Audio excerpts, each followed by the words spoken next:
My further knee away from the wall is going to be down. My hip is going to be connected to the wall.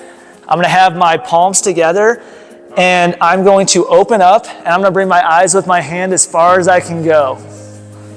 Just like that. If you're doing one of these and you're shaking and you're forcing it, just back off before you're forcing it, because you're going to irritate your upper back. Just nice and easy, bringing the eyes with it just like that. Try 10 on each side. See if one side's a little bit stiffer than the other one, okay?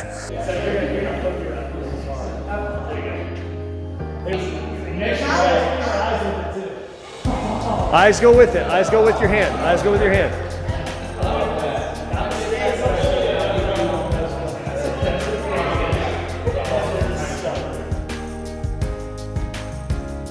That was like synchronized.